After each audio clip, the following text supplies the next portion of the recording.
Welcome back to The Explainer. Now, if you've been studying English for a bit, you're probably pretty comfortable with words like a, an, and the, right? Those are the basic building blocks we all learn right at the very beginning.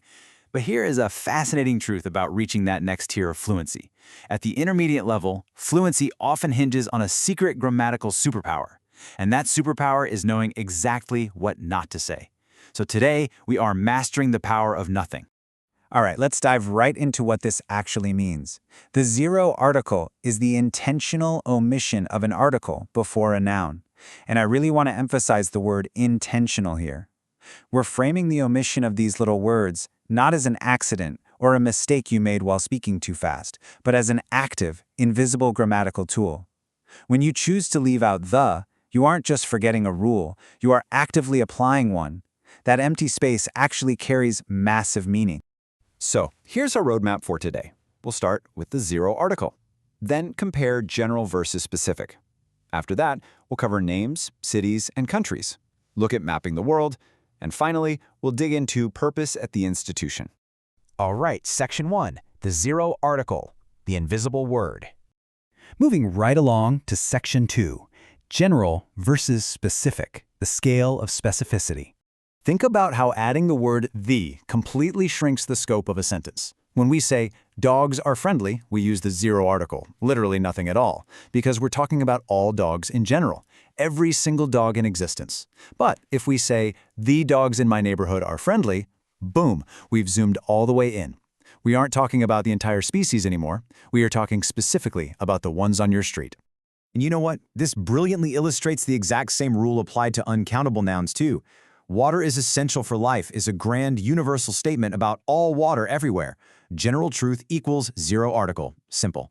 However, the water in this glass is cold shifts from a universal truth down to the specific, measurable liquid sitting right in front of you.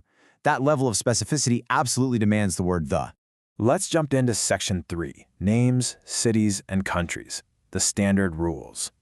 Now, this rule is actually pretty intuitive, but it's absolutely crucial to solidify. Generally speaking, individual identities, whether that's a person named John or defined borders like Paris or France, take no article. I mean, saying the John lives in the Paris, the France, just sounds incredibly unnatural, doesn't it? It clunks. So the baseline rule is that individual identities always use the zero article. But here's the catch. The crucial point is knowing the exceptions. There are certain words that act as triggers, like states, kingdom, or republic.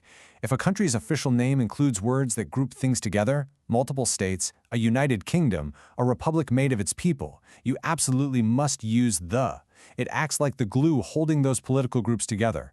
That's exactly why it is France with no article, but the United States and the Dominican Republic. All right, Section 4, mapping the world, the cartographer's code. So geography in English has some very strict rules, but there's actually a brilliant visual pattern to it. We use the for sprawling, connected groups and large flowing bodies of water.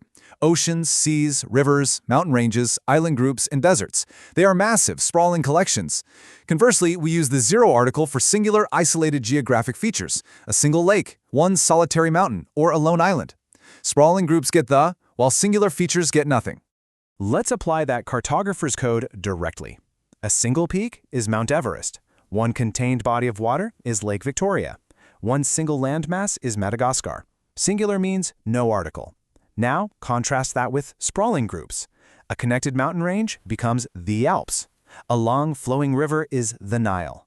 A collection of islands is the Bahamas.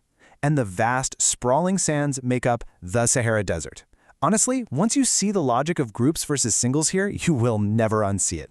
And finally, Section 5, purpose at the institution, the intent test.